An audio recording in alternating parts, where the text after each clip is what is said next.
Hello guys, welcome to my channel. तो आज मैं लेकर आई हूँ एक कोरियन ड्रामा। आज मैं इसे पूरा का पूरा एक्सप्लेन करने वाली हूँ। इस स्टोरी की शुरुआत में एक बूढ़े आदमी की मौत हो गई। अब हमारे लीड को दिखाया गया। इसका नाम सोहा था। वो एक कॉन्ट्रैक्ट टीचर थी और परमानेंट बनना चाहती थी। इसके लिए वो अपने सीनियर मिस्टर किम की बुक लिखने में भी मदद कर रही थी। उसे बस उनकी सिफारिश चाहिए थी। सोहा को अपने पति योंग ह्योन पर शक था, इसलिए उसने जासूस लगाया था। उस जासूस ने उसे योनों की फ़ोटोज़ भेजी जिसमें वो किसी लड़की के साथ उसे चीट कर रहा था। तभी उसे पुलिस का कॉल आया और पता चला कि उसके किसी अंकल की मौत हो गई है और उसे ही डेड बॉडी ले जानी होगी, क्योंकि वही एक लौती फैमिली की बच्ची है। योंग घर आया और सोहा ने ऐसा प्रिटेंड किया जैसे कि कुछ हुआ ही नहीं है और उसे कुछ पता ही नहीं है, पर उन्हें डेड बॉडी के लिए जाना था। योंग उसकी हर बात मानता था, लेकिन अब ये अंकल कहाँ से आ गए? सोहा को भी नहीं पता था कि उसके कोई अंकल हैं। उन्हें डर था कि कहीं वो कर्ज छोड़कर तो नहीं चले गए। सोहा के पापा उसे बचपन में ही छोड़ गए थे। इसके बाद वो उनसे कभी नहीं मिली।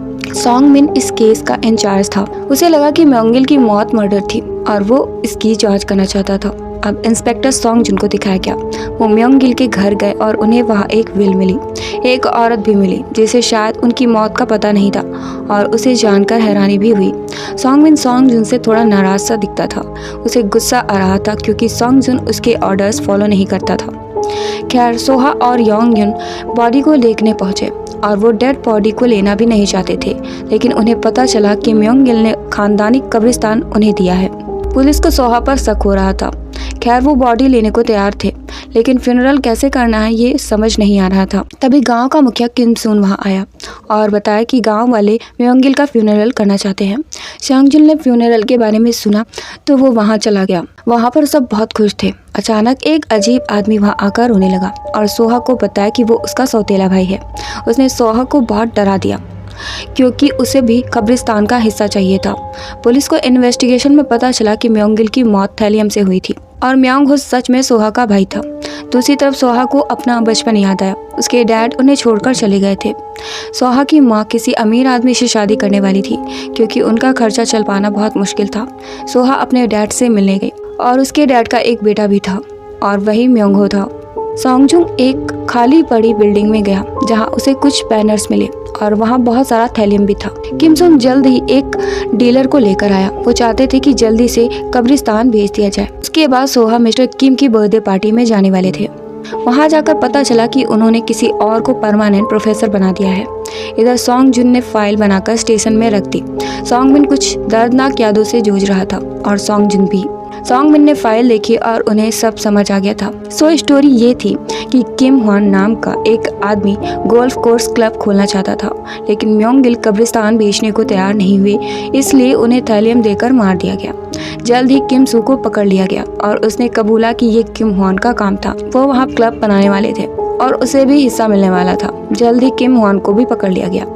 योंग योनो बहुत नाराज था क्योंकि सोहा ने झूठ बोलकर शादी की थी कि वो जल्द ही प्रोफेसर बन जाएगी। सोहा को भी गुस्सा आ रहा था क्योंकि वो उसे चीट कर रहा था। दोनों में झगड़ा हुआ तो सोहा उसे डिवोर्स देना चाहती थी, लेकिन योंग योन को भी कब्रिस्तान में हिस्सा चाहिए था। सोहा को गुस्सा आया और उसने उसे वहीं उतार दिया। योंग योनो भटक ही रहा था, किसी ने उसके सर पर बंदूक रख दी। अगली सुबह गाँव के आदमी को उसकी लाश पुल के नीचे मिली। अगले सीन में कुछ साल पहले का सीन दिखाया गया। सॉन्गजुन का जूनियर था और दोनों की अच्छी दोस्ती थी। सॉन्गजुन अपना फ़ोन कार में ही भूल गया था और सॉन्गमिन को उसके बेटे की किडनैप्ड फोटो मिली।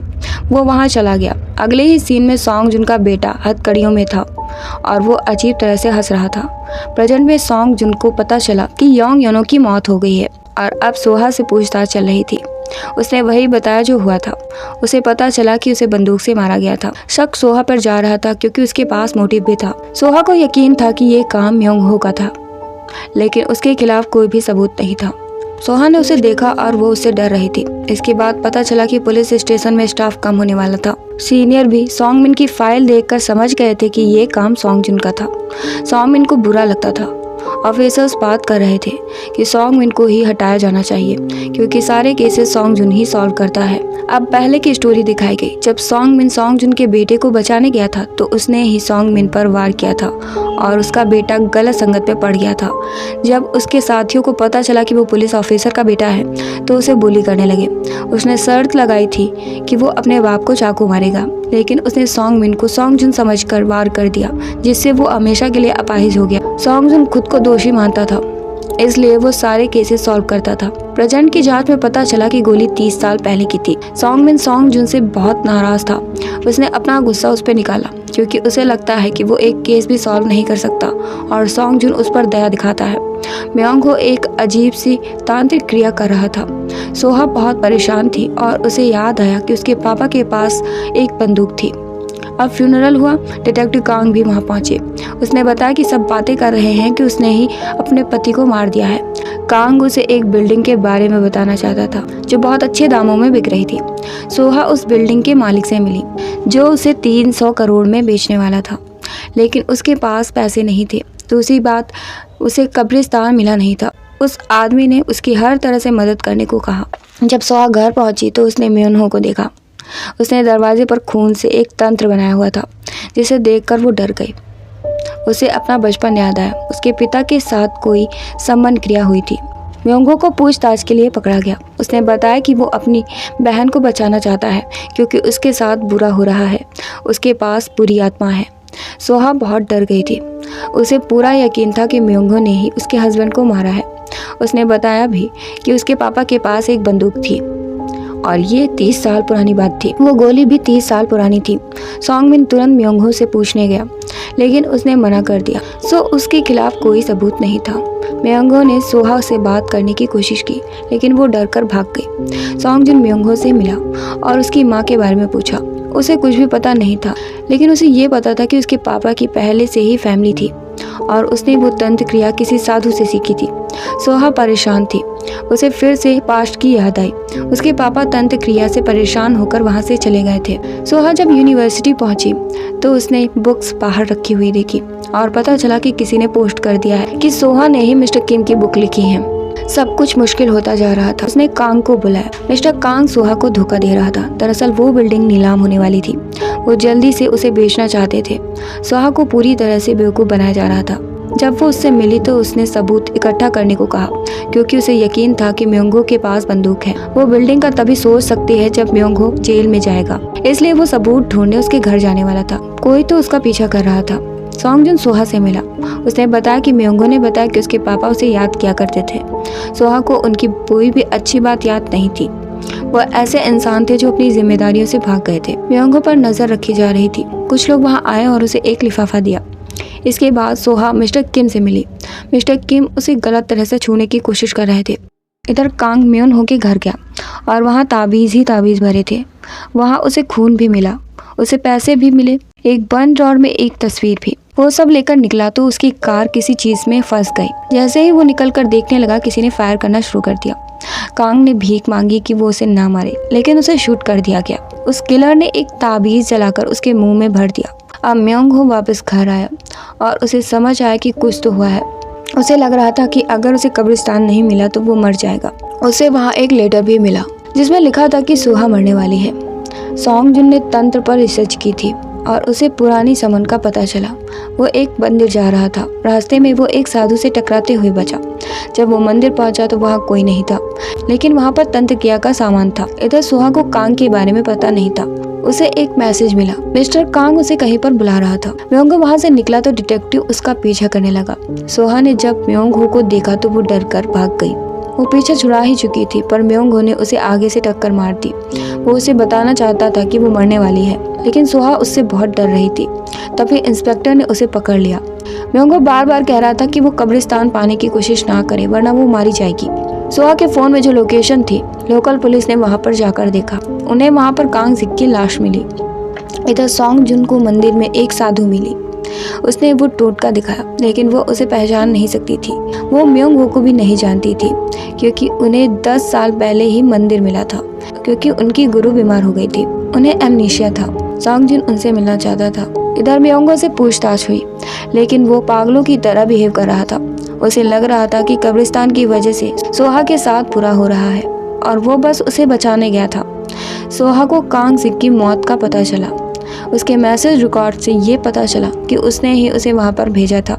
सोहा परेशान हो रही थी। उसे लग रहा था कि पुलिस कुछ काम नहीं कर रही है, शायद अब वो मरने वाली है। इधर म्योंग हो बता रहा था कि उसने कांग सिक को नहीं मारा और वो बहुत ज़्यादा हाइपर हो रहा था। सॉन्ग मिन को पूरा यकीन था कि उसने ही उसे मारा है। इधर सॉन्ग जिन बूढ़ी शमन से मिला। हालांकि वो सब कुछ भूल गई थी, लेकिन पुराने तंत्र को देखकर वो समझ गई थी कि ये एक अनाड़ी ने बनाया है। अब वो सॉन्ग जिन को एक औरत समझ रही थी और बार बार कह रही थी कि उसका बेटा कभी भी तांत्रिक नहीं बन सकता, लेकिन ये बेटा और माँ कौन है ये क्लियर नहीं हुआ। इधर सॉन्ग मिन ने सीनियर से सर्च वारंट मांगा और वो म्योंग हो के घर गया। छानबीन करने पर उसे वहाँ पर कुछ भी नहीं मिला और ये उसका आखिरी मौका था, इसलिए वो बहुत परेशान हो गया। उसने सोहा से कंप्लेंट फाइल करने को कहा, लेकिन उसने मना कर दिया। इधर सॉन्ग जुन को कांग सिक के पोस्टमार्टम से पता चला कि कांग सिंह के गले पर एक डीएनए मिला है। वो डीएनए अजीब था क्योंकि वो म्योंग हो और उसके पापा से मिलता था, लेकिन सोहा की माँ से नहीं। ये अजीब बात थी कि वो डीएनए सोहा के पापा से भी मिलता था, जो कि बहुत ही अजीब बात थी। म्योंग को छोड़ दिया गया, लेकिन कुछ लोग उसे पकड़ ले गए। फ्लैशबैक में दिखाया गया कि सोहा अपने डैड से मिलने गई थी, ये देखने कि वो कैसे जीते हैं। उसने ये भी बताया था कि उसकी माँ शादी करने जा रही है और वो आदमी उसका ध्यान रखता है। उसके डैड ने उससे आगे से न आने को कहा, जिससे सोहा को बहुत बुरा लगा। सोहा बिल्डिंग के मालिक से मिली। वो कांग की मौत से बहुत गुस्से में था, लेकिन वो बिल्डिंग बेचने की जल्दबाजी भी कर रहा था। कब्रिस्तान का फैसला हुआ नहीं था, लेकिन म्योंग को छोड़ दिया गया था, इससे भी वो नाराज था। सॉन्ग मिन ने सोहा को कॉल किया और कंप्लेंट करने के लिए कहा, लेकिन उसने मना कर दिया। बिल्डिंग का मालिक हर तरह से सोहा की हेल्प करने वाला था। इधर सॉन्ग जुन वापस आया। उसने डिटेक्टिव से सोहा और म्योंग पर नजर रखने को कहा, क्योंकि उनकी जान को खतरा था। इधर म्योंग को पकड़कर ले गए। उनका इरादा कॉन्ट्रैक्ट पर साइन कराना था, लेकिन म्योंग ने उन पर हमला कर दिया और वहां से कूद गया। बिल्डिंग का मालिक वहीं पर खड़ा था। म्योंग उससे मदद मांग रहा था। काम पूरा नहीं हुआ था। उसने सोहा को कॉल किया और उसे गायब करने को कहा, क्योंकि वो अब खतरे में है। सोहा ने उसे ये सब करने से मना किया, लेकिन वो मानने को तैयार नहीं था। दूसरी तरफ सॉन्ग मिन सॉन्ग जुन की दया से परेशान हो चुका था। उसे नहीं बल्कि सॉन्ग जुन को निकाला जाएगा। वो उसकी दया से लाचार महसूस करता था, क्योंकि उसे लगता था कि वो किसी लायक नहीं है। उसने सॉन्ग जुन को मारना शुरू कर दिया और खुद पर हाथ उठाने को कहा। उसे लग रहा था कि वो लंगड़ा है, इसलिए सॉन्ग जुन उसे नहीं मार सकता। जब उसने सॉन्ग जुन के बेटे का नाम लिया तो उसे गुस्सा आ गया और उसने सॉन्ग मिन को मारना शुरू कर दिया। सॉन्ग जुन ने माफ़ी मांगी, क्योंकि उसे लगता है कि उसकी गलती है। वो बहुत बिजी रहता था, इसलिए उसकी वाइफ लो ब्लड प्रेशर से मर गई थी। उसका बेटा हेडफोन्स की वजह से कुछ सुन नहीं पाया। उसने बस इतना कहा था कि वो अपनी माँ का ध्यान नहीं रख पाया। शायद इसका उस पर बहुत बुरा असर पड़ा। प्रेजेंट में म्योंग हो की गाड़ी मिल गई थी, लेकिन सोहा का पता नहीं चला। सोहा बिल्डिंग के मालिक से मिलने गए, उसे वो वहाँ पर नहीं मिला। इधर सॉन्ग जुन ने सॉन्ग मिन को बताया कि ऐसा डीएनए मिला है जो सोहा की माँ का नहीं है, लेकिन म्योंग हो और उसके डैड से मिल खाता है। शायद उनका कोई और रिश्तेदार हो। वो पता करने गए तो पता चला कि म्योंग गिल 3 लोग थे, 2 भाई और 1 बहन। बड़ा भाई म्योंग सिल थोड़ा पागल था, इसलिए उसके बाप ने उसे निकाल दिया था। लेकिन ये अजीब था, क्योंकि म्योंग ही को बहुत परेशान किया जाता था। उसका बड़ा भाई उसे हमेशा ही बचाता था। एक दिन दोनों भाग गए, क्योंकि म्योंग ही प्रेग्नेंट थी। इसका मतलब भाई बहन का गलत रिश्ता था। ये अजीब था, बहुत ज़्यादा अजीब। सो म्योंग सिल ने अपनी वाइफ और बेटी को छोड़ दिया था और म्योंग ही के साथ कहीं बाहर रहने लगा था। म्योंग सिल को ठीक करने के लिए रोज तांत्रिक आते थे और म्योंग ही अपने बेटे को लेकर मंदिर चली गई थी। सॉन्ग जुन को बूढ़ी समन की बात याद आ गई, क्योंकि उन्हें लग रहा था कि वो पाप की उपज है, इसलिए म्योंग ही अपने बेटे को छुपाना चाहती थी। दूसरी तरफ सोहा जब निकली तो उसकी कार के नीचे कुछ आ गया। इधर सॉन्ग जुन को पता चला कि म्योंग ही को चिढ़ाया क्यों जाता था। उसका होंठ कटा था, इसलिए उसे सब बुली करते थे और अब सॉन्ग जुन को सब समझ में आ गया। जब वो पहली बार म्योंग गिल के घर गया था तो उसे एक बूढ़ी औरत मिली थी और वही म्योंग ही थी। वो तुरंत गांव के चीफ से मिला, जो कि जेल में था, और उस औरत का पता किया।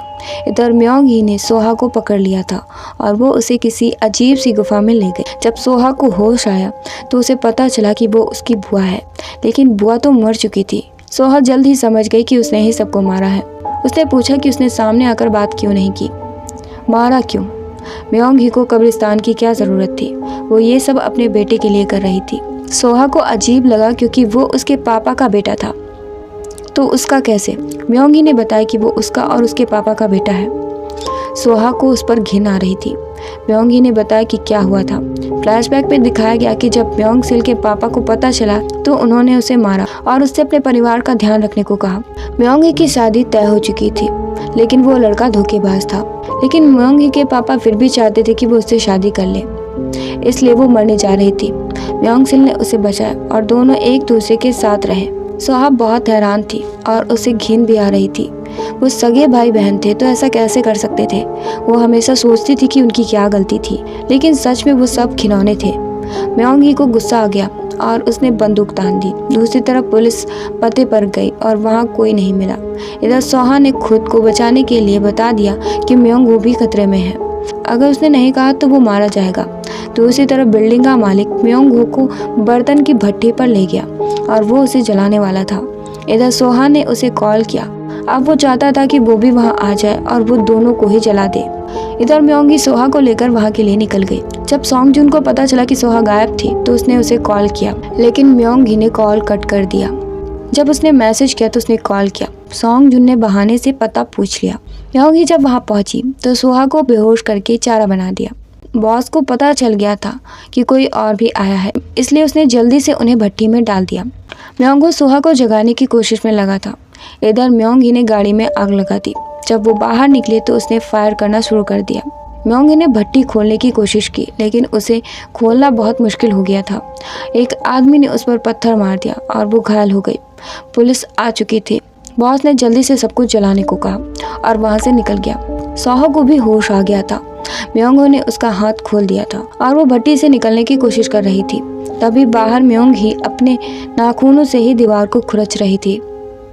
आखिर में उसने दीवार खोल ही दी। सोहा बाहर निकल चुकी थी, पर उसने म्योंग को भी बचा लिया। बाहर पुलिस और गुंडों के बीच लड़ाई हुई, जिसमें सॉन्ग मिन को चोट लग गई। म्योंग ही खुद ही आग में कूद गई और बॉस को भी पकड़ लिया गया। केस सॉल्व हो चुका था। सॉन्ग जुन ने जॉब छोड़ दी थी। सोहा ने अपना खुद का आर्ट्स स्कूल खोल लिया था। सॉन्ग जुन उससे मिला और हालचाल पूछा।